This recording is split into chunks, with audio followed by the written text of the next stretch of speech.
Hey, Susan Lenart Kazmer here.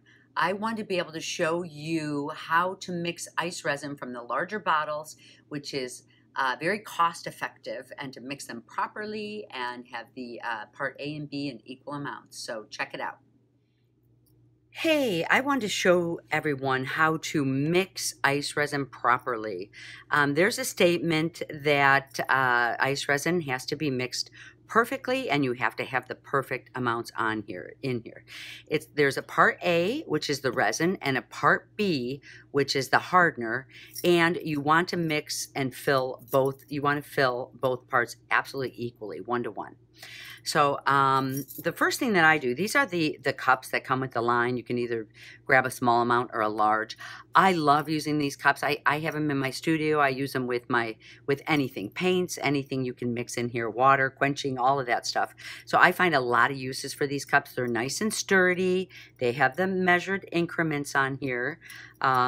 So for me, you know, when I'm mixing, I have a lot of room in here to mix. So what I do is I set up a lot of my pieces at one time. So this maybe would be a little collection that I'd set up. And then I would just pour the resin all at one time. So I want to show you how to mix a larger amount so there's no fear in your studio coming up to this product. So I'm going to start with this 30 mark. I'm just going to hit it right here at the 30 mark. It's going to be at the bottom of that marker. And then there's a 60 mark here. So it's absolutely half and half. And I've got these marked now, so once I start pouring, I'm going to be able to see directly into these. I want to start with part A, which is the resin. This one is a little thicker. If you're in a really cold studio, you're going to find that it just takes a little longer coming out. I have a nice cut on the top of the spout, and I'm just squeezing out, and I'm going to come all the way up to the bottom of this marker. Dot more. Okay, there we go. So there's part A, and the next, this is a lot lighter. This is the hardener, and I'm just going to go ahead and pour the hardener right in up to the next mark, the bottom of the next mark. And this is the 60 milliliter. Okay.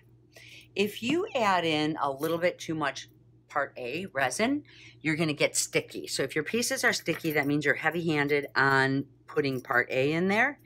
If you're heavy on the hardener, you're going to find your pieces are going to dry beautifully, but in time, I can't guarantee that it's going to be crystal clear in time. You know, this one actually is mixed properly. You're going to get a really nice, long, lengthy, bright colors in your resin. So this is the 1-to-1. You can see the marks on here. And I'm just going to take this and start by folding this over like scrambling eggs very, very gently. You can see I'm going one direction. I'm going to wipe my paddle, and I'm going to come in from the other side and just scramble this together.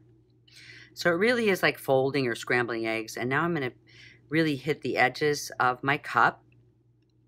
Fold it again. I'm always wiping the spatula, wiping the ends of my cup, and I'm scraping onto the bottom. This is nice and kind of wet and hot in here, so I know I can even scramble this fairly decently, and the bubbles will be able to lift out.